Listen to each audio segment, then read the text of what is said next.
देवी आदि लक्ष्मी। अष्टलक्ष्मी माँ के 8 स्वरूपों में से ये स्वरूप सबसे पहले पूजा कहते हैं कि आदि लक्ष्मी माँ अध्यात्म का धन है। इसके अलावा वो हर प्रकार की समृद्धि को हमारे लाइफ में लेकर आती है।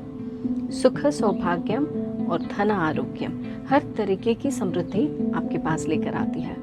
चलिए इनके बारे में मैं आपको एक छोटी सी स्टोरी कहती हूँ। एक नगर में एक गरीब ब्राह्मण रहता था और वो विष्णु जी का बड़ा भक्त था। हर दिन नियमित रूप से वो विष्णु जी की आराधना करते थे, भक्ति करते थे। एक दिन भगवान विष्णु उन पर प्रसन्न हुए और उन्होंने इस ब्राह्मण को वरदान दिया कि आप जो भी चाहें मुझसे एक वरदान पाइए।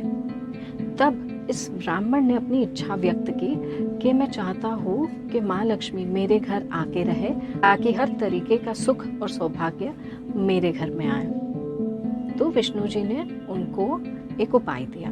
उन्होंने कहा कि ये जो आपके घर के पास एक मंदिर है, वहाँ पे एक स्त्री हर रोज आती है और उगले थापती है।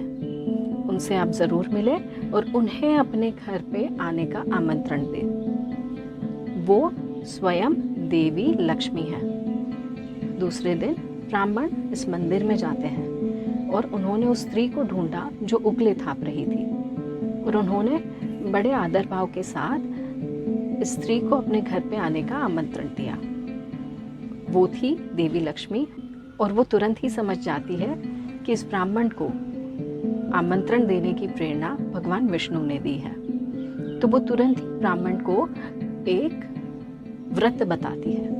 वो कहती है कि आप जब ये व्रत करेंगे तब मैं आपके घर पे आऊंगी। और वो ब्राह्मण को 16 दिन का महालक्ष्मी व्रत बताती है और तब से इस व्रत को फॉलो करने की प्रथा शुरू हो गई। जब ब्राह्मण ने बिल्कुल उसी तरीके से अपना व्रत कंप्लीट किया, तब महालक्ष्मी उनके घर गई और उनका घर सुख सौभाग्य और धन आरोग्य से भर दिया।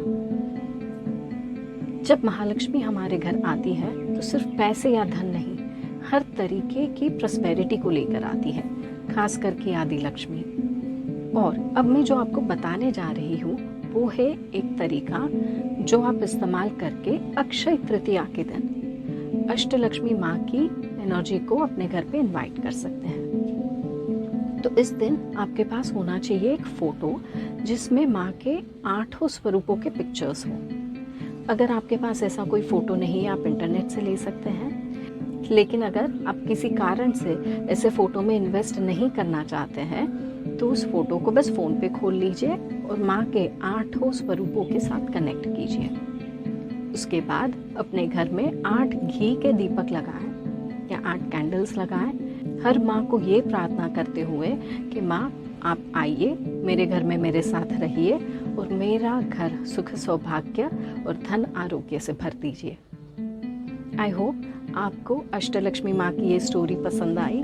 माँ के ऐसे ही बाकी स्वरूपों को जानने के लिए हमारी इस चैनल को ज़रूर फॉलो करें और ये वीडियो को लाइक करें और अपने दोस्तों और फैमिली मेम्बर्स के साथ शेयर करें। Thank you so much.